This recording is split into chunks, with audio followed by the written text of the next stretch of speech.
Ассаламағалейкум. Кәсіпкерлік 21 әдет 14-ші күн, ала жазса 14-ші сабағымызды бастаймыз. Өз-өзімізді зерттеу негізі қарапайым ғана қадамдардан тұрады. Өз-өзіңізді тану дегеніміз, өзіңізді нені ұнататыныңызды, өзіңізді нені жақсы көретініңізді анықтау үшін бұл өте маңызды болып келеді. Ойланып көрсеңіз, сіз өз бос уақытыңызды неге көбінесе арнайсыз? Осы жайында өзіңізге сұрақ қойып, осыны бір зерттеп көретін болсаңыз, өз-өзіңізді неге қызығатыныңызды, өз-өзіңізді нені жақсы көретініңіз анықталатын болады. Бұл не үшін маңызды? Сіз кейін келешекте ала жазса, кәсіпті істеген кезде өзіңіздің бір ісіңізді тастап кетпейтін боласыз да. Сол үшін де өз-өзіңізді бір ісіңізді зерттеп, өз-өзіңізді нені жақсы көретініңіз өте маңызды. Мысал үшін мен өзімнің электроника саласын жақсы көремін. Кітап оқығанды жақсы көремін, және де музыканы жақсы көремін. Осы өз-өзіңіздің хоббиіңізді тану, өз-өзіңізді жақсы көретін нәрсеңізді білу ол өте маңызды. Сол үшін де ойланып, отырып, нені жақсы көресіз, осы нәрсені істейтін болыңыздар. Ал өз миссияңызды табу дегеніміз, ол өзіңіздің қызығушылықтарыңызды алып, соны қалай жүзеге асыра аласыз, өмірге асыра аласыз, және де осы миссияңыз арқылы адамдарға, қоғамға қалай пайдалы бола аласыз, ол өте маңызды да. Бәлкім сіздің жақсы көретін дүниеңіз сіздің миссияңызға айналуы мүмкін. Жалпы миссия дегеніміз басқа адамдардың жетістігіне сіздің миссияңыз влиять ете алатын болса, осыны бір керемет бір миссия деп айтуға болады да. Өзі қасиетті Құран кітаптарда да жазылып кеткендей, басқа бір адамдарға пайдалы іспен айналысу ол өте бір керемет, сауапты іс болып келеді. Сол үшін де, иншалла, баршамыз өзіміздің өміріміздегі миссиямызды табатын болсақ, мысал үшін бір инструменттер бар.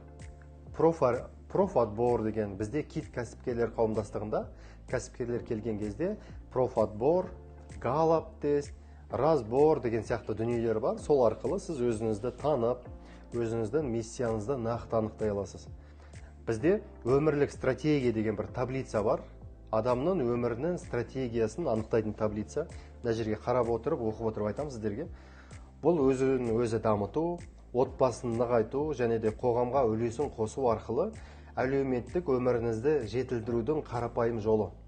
Бұл стратегия арқылы сіз өзіңіздің жеке өсуіңізге, отбасыңыздағы байланыстарыңызды және де қоғамдағы рөліңізді анықтайсыз. Бұл әдістер сізге өз өміріңізді толығымен басқаруға көмектеседі.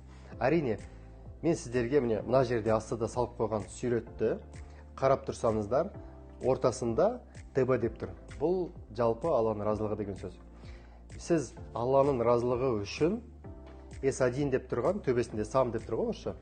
Бұл өз-өзіңізді тапқан кезде, өз-өзіңізді толық адам ретінде тапқан кезде, және де отбасыңызды шартсыз махаббатпен жақсы көрген кезде, безусловная любовь деген бар, есті бар, және де социум. Социум дегеніміз қоғамға пайдалы болған кезде барып, сіз міндетті түрде өзіңізді де табасыз, және де өмірдегі миссияңызды анықтайды екенсіз. Бұл қасиетті кітаптардың ішінде, Аср сүресінде былай келеді: «Вәл ғаср, иннәл инсана ләфи хуср» деп басталатын сүре бар. Тәпсірін мен сіздерге нақты айтпаймын. Бірақ та бұл жердегі егер де сізге аудармасын қысқаша түрде өзімнің тіліме жеткізетін болсам, ғасырмен ант етемін, адамдар уақыттың қадірін білмеген үшін зардап шегуде деп келеді. И бұл зардаптан құтылудың 4 қана жолы бар деп келеді. Дәл осы стратегияда осы 4 дүние салынған болатын. Жалпы біз бұл әлемге келген кездегі сұраққа нақты жауап беруіміз керек бізде. Не үшін келдік, не үшін кетеміз деген сияқты. Сол біздің шексіз иманымыз екенде, және де сабыр дейді. Біз өзіміз сабырға келген кезде, жақсылыққа шақырған кезде, отбасымызды жақсылыққа шақырған кезде, және де ізгі амалдар жасаған кезде, біз былайша айтқанда дұрыс жолды, Алла тағалаға апаратын дұрыс жолды табады екенбіз, және де бақытқа да жетелейтін өміріміздің. Егер де дәл осы стратегиямен жүретін болсаңыздар, ең бірінші иман дейді жәнеге. Және де екіншісі өздеріңізді тану арқылы отбасыларыңызбен бизнесіңізбен толық адам ретінде бәрі де жүріп кетеді екен. Бизнес деген сіздердің айналарыңыз сияқты. Егер де сіз өздеріңіз танымасаңыздар, егер де сіздің жүрегіңізде мынандай алай-дүлей болып жататын болса, онда бизнесіңізде дәл сондай алай-дүлей болып тұратын болады. Сол үшін ең бірінші өз-өзіңізді танып алу, өз-өзіңізді тауып алу және өз-өзіңізді дамыту өте маңызды. Сол үшін де иншалла Алла тағала сіздерге берекетін берсін. Осы 14-ші сабағымыз өз-өзімізді зерттеу және де өз-өзіміздің миссиямызды табу сабағы ол өте маңызды екен. Сіздерге жалпы үй тапсырмасын бергелі отырмын. Қазір ең бірінші өз-өзімізді танып алу керекпіз.